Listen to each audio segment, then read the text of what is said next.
শ্রদ্ধেয় শিক্ষক মণ্ডলী ও সম্মানিত ভিউয়ার্স, আশা করি আপনারা সবাই ভালো আছেন।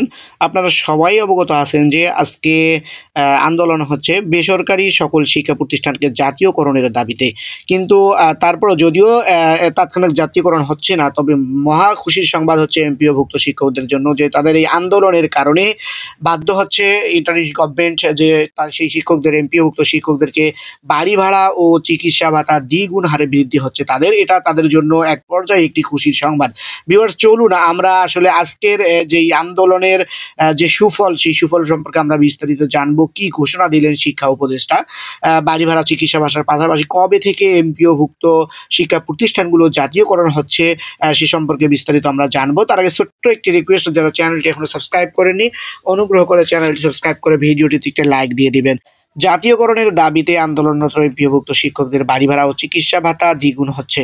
বুধবার 14 আগস্ট দুপুরে শিক্ষা উপদেষ্টার সঙ্গে শিক্ষকদের বৈঠক শেষে এমন তথ্য জানা গেছে শিক্ষকদের বাড়ি ভাড়া বাবদ ভাতা 1,000 টাকা বাড়িয়ে 2,000 ও চিকিৎসা ভাতা 500 টাকা থেকে বাড়িয়ে 1,000 টাকা করার প্রস্তাবনা অর্থ মন্ত্রণালয়ে পাঠানো হয়েছে।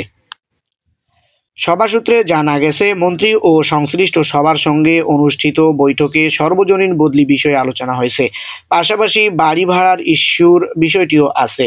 এটা কিভাবে বাড়ানো যায় সে বিষয়ে শিক্ষকদের কাছ থেকে প্রস্তাবনা চেয়েছে শিক্ষা মন্ত্রণালয়, যা আলোচনা করে শিক্ষকরা মন্ত্রণালয়ে দেবেন। অন্যদিকে শিক্ষা মন্ত্রণালয়ের পক্ষ থেকেও আশ্বাস দেওয়া হয়েছে, বাড়ি ভাড়া টাকা বৃদ্ধি সহ অন্যান্য বিষয়গুলো কিভাবে সমাধান করা যায় তা নিয়ে আলোচনা হবে। একটি সূত্র জানায়, সবাই শিক্ষকদের দাবিগুলোর মেনে নেওয়ার জন্য প্রাথমিকভাবে আশ্বাস পাওয়া গেছে। ধীরে ধীরে তা বাস্তবায়ন হবে বলে জানায় ওই সূত্রটি। এদিকে জাতীয়করণের দাবিতে আন্দোলনরত শিক্ষকরা তাদের দাবি আদায়ে 1 মাসের আলটিমেটাম দিয়েছেন। সময় বেঁধে দেওয়া হয়েছে 14 সেপ্টেম্বর পর্যন্ত।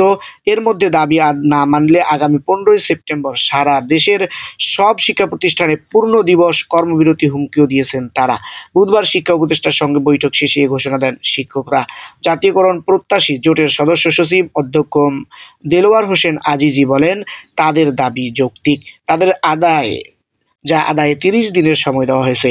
এর মধ্যে দাবি মানা না হলে সর্বাত্মক আন্দোলন যাবেন তারা। এই সময় 15 সেপ্টেম্বর এমপিওভুক্ত শিক্ষকদের দেশের সব শিক্ষা প্রতিষ্ঠানে পূর্ণ কর্মবিরতির হুঁশিয়ারি দেন তারা।